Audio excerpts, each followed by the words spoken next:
Good morning and welcome to the First District Court of Appeals. We have one case that we're arguing this morning, and it's C-230471 in Re YK and BK.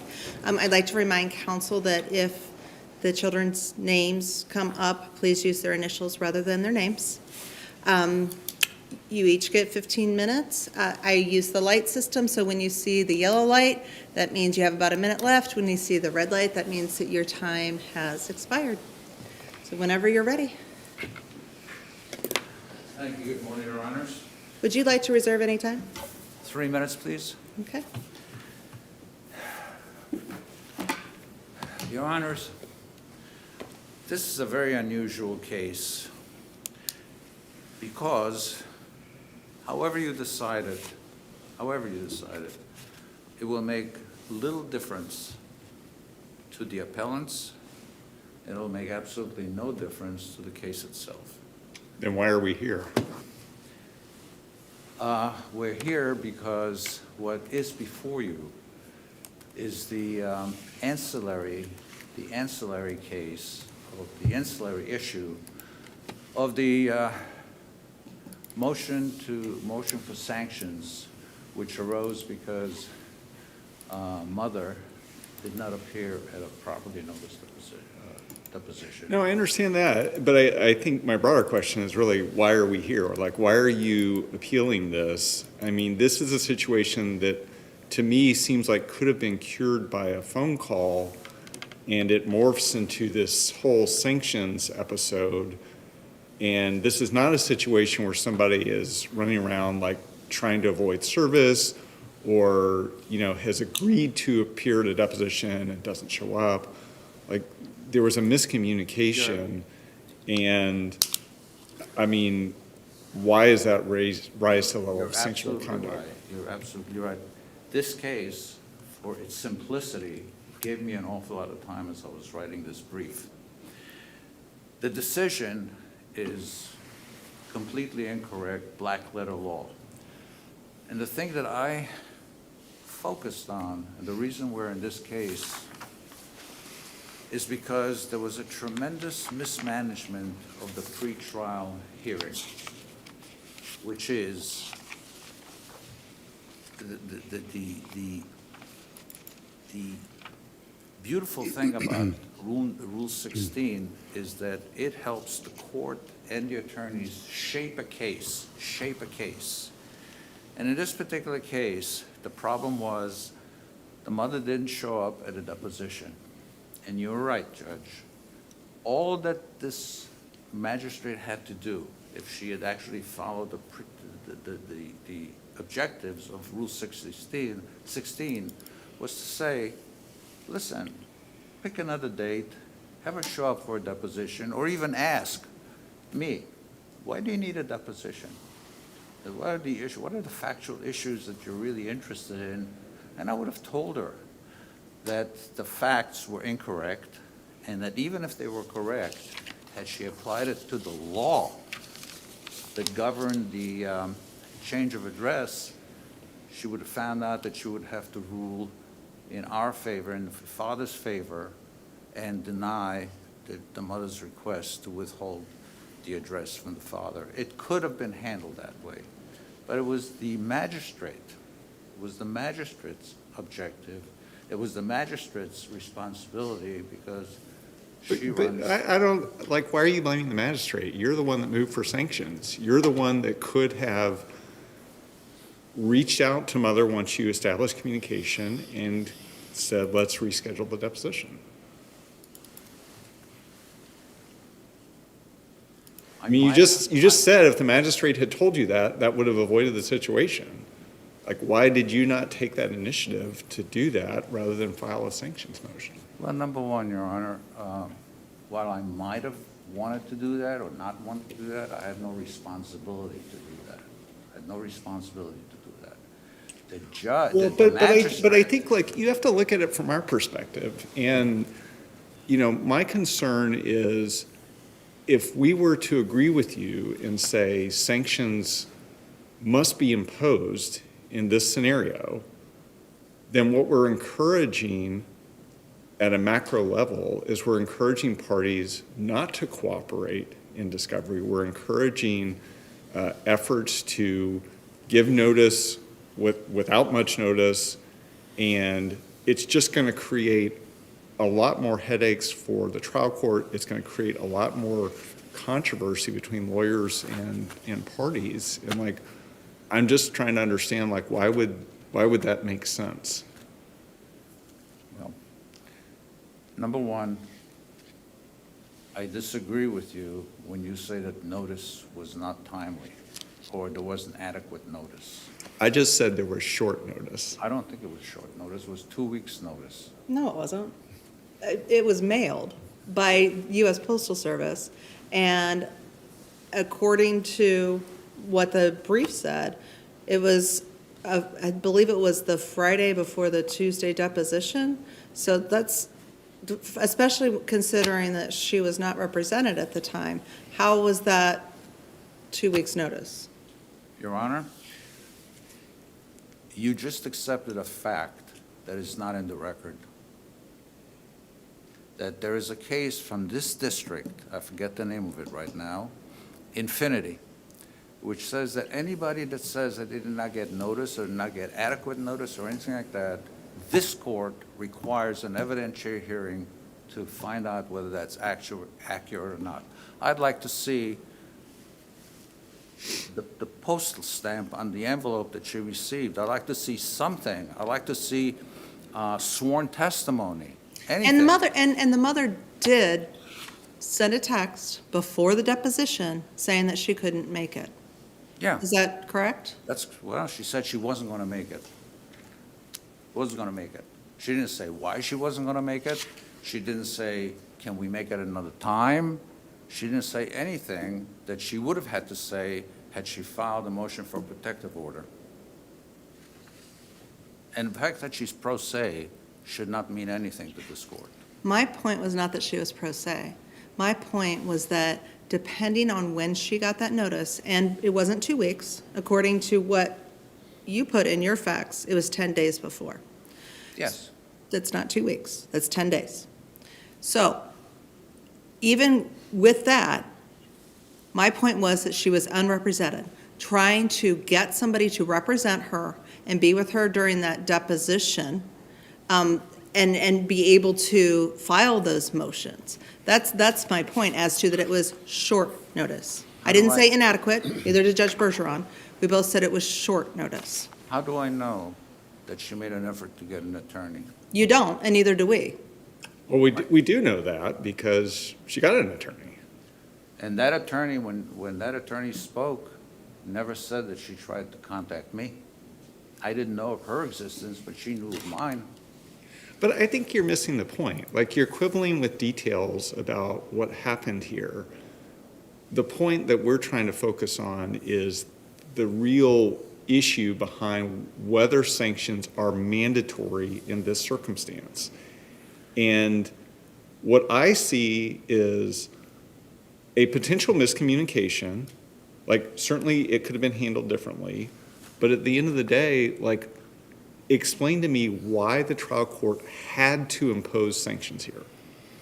Your Honor, I think you're missing the point, with all due respect.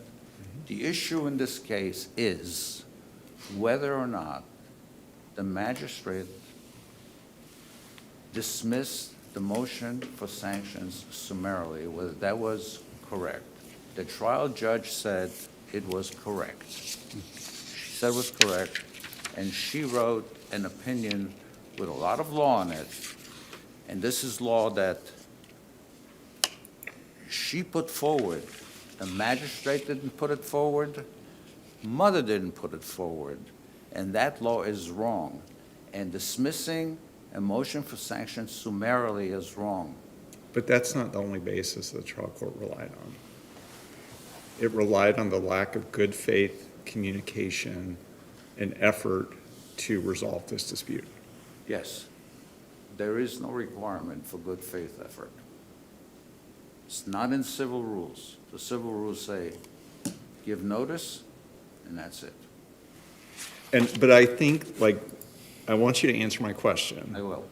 Which is, is it mandatory that if you're right about all of this, that the trial court had to impose sanctions, that it did not have any discretion on the matter? No, Okay, no. so if the trial court had discretion, that means it doesn't have to impose sanctions, and it found a lack of good faith dialogue. Is that not a justification for denying sanctions? No, because it had no basis in fact. There was no evidence of a lack of good faith effort. There was no hearing. Nobody testified. There is no record. The only thing that Rule 37 requires is an inquiry into it. If mother, at such an inquiry, could prove that there was a lack of good faith effort, and if the court found that is adequate, probably would not be here. It required a hearing. It could not be dismissed summarily.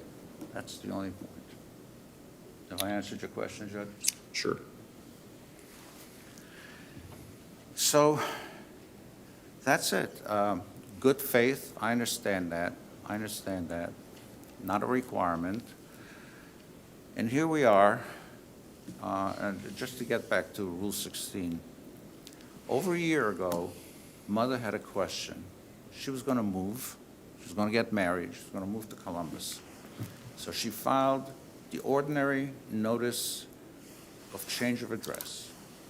Had that been the only document that she filed, we wouldn't be here because it would have been granted automatically if she'd put in her forwarding address. But she asked the court to withhold that address.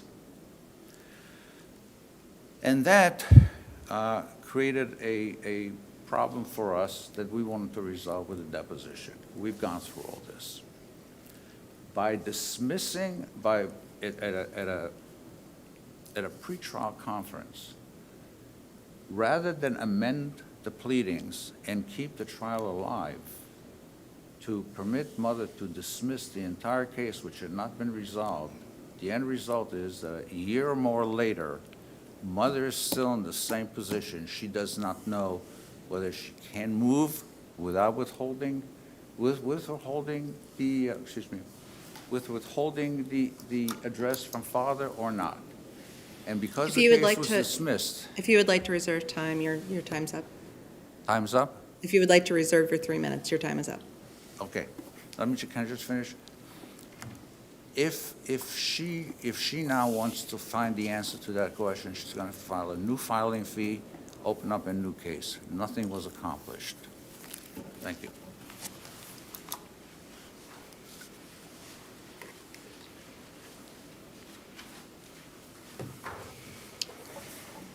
Whenever you're ready. Okay. Good morning, Your Honors, and may it please the Court. My name is Sierra Kazi, and I represent appellee Allison Klecki in this matter. I won't belabor the facts with you, Your Honors, so I'll just start going down the list of the issues presented. And first is whether a subpoena is required or not for a deposition. Appellant is correct that a subpoena is not required for appearance at a deposition. However, reasonable written notice is required to appear at a deposition. A party deposed must have sufficient time to prepare and get to the actual deposition under Seat versus Wilkinson. Whether or not there was actual reasonable notice is definitely a case-by-case basis. Within the brief that I submitted with the court, there are various different circumstances in which the court has held that there has been reasonable notice and held that there has not been reasonable notice. And so he's saying like there needed to be an evidentiary hearing. So would that have been an appropriate way to resolve this issue? Well, Your Honor, I think based off of what the attorneys said themselves and were already telling the court, it was proper under Civil Rule 16 for the magistrate to dispose of the matter and the motion for sanctions, given that there was no testimony of, there was some testimony of when things were mailed, when things were received, and the magistrate had enough based off of that. So a reasonable notice is a case-by-case determination. And appellee cites that I can't argue this because it was not argued in the or appellant cites that I cannot argue this because it wasn't cited in the lower court.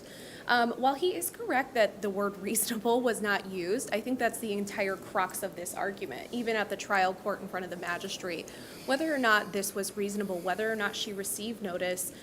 So I don't think that that cuts me off from arguing it here just because I didn't use the specific word of reasonable. Your Honors, moving on to the motion, whether or not the motion to compel is a prerequisite for a motion for sanctions. A motion to compel is not a prerequisite for sanctions, and nowhere in the rules does it say that. However, in order to file that under the civil rules, you actually have to confer with the other party under Civil Rule D1. So you must confer with the other party in order to make a good faith effort and a good faith attempt to resolve the matter so that you do not need to involve the court.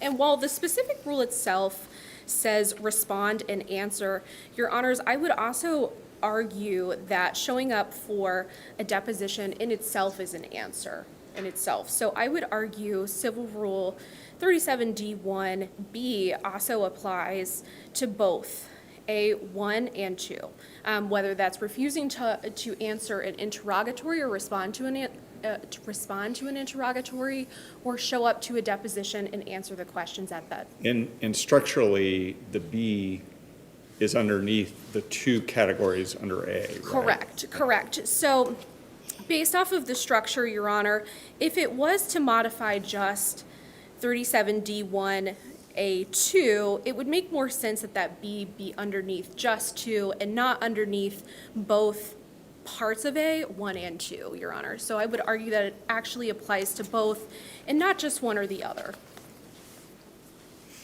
Your Honors, obviously the magistrate did hear testimony, and the lack of testimony of good faith effort. Even the judge's decision mentions that there was no good faith effort, and that was expressly what they found. And they actually found that it suggested that appellant actually acted in bad faith within the judge's decision, which is another reason why that motion for sanctions was disposed of.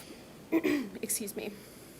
Your Honors, appellant also argues that there is an abuse of discretion in allowing the appellee to dismiss her motions at the pretrial hearing. However, Your Honors, it doesn't make sense to leave a motion on the docket that a party doesn't want. Doesn't make sense. While I would agree that the motion for sanctions should not be dismissed purely because that motion by appellee was dismissed, I do believe the court properly disposed of that motion. So, Your Honors, the dismissal of that motion by my client appellee did not make appellant's motion for sanctions moot. However, the actual decision itself showed that the judge was very clear and very intentional in denying that motion for sanctions.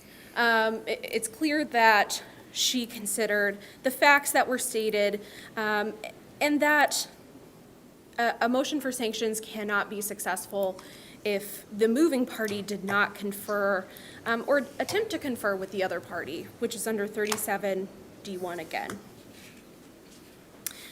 Your Honor, lastly, in this, I would argue that the motion for sanctions, again, was properly disposed of, and even if you find that there was reasonable notice, it was properly disposed of. If there was not proper notice and reasonable notice, then the motion for sanctions should be denied because she did not receive that notice. Thank you.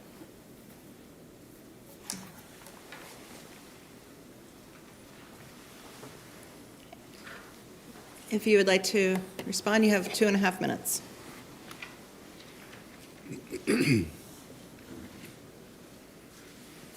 Your Honor, the trial judge, in her decision, had several theories for this. They're all wrong. Each one of them is wrong. The one of bad faith, that one is an issue of fact. She couldn't have known if there was bad faith or not. Certainly, there's no responsibility as a matter of law to have good faith in this discovery process. As far as mother's technical reading of 16C2P. My response to it is, just because you can doesn't mean you should. If the alternative was to amend pleadings rather than to dismiss a case, that was the wiser thing, and to not have done it is an abuse of discretion. Let me just say just one more thing. It's a question of mootness. The trial judge says that one of the reasons why the motion for sanctions was dismissed because it was moot after the case was dismissed. That's not in the record, Your Honor. It's a very short record, so you can read it. The word mootness appears only once. It came up because after the case was dismissed, I still inquired about the deposition, to which the magistrate correctly said, that request for a deposition at this point is moot. She did not say that the motion for sanctions was moot. Thank you, Your Honors. Thank you. This case has now been submitted, and we will issue a timely decision.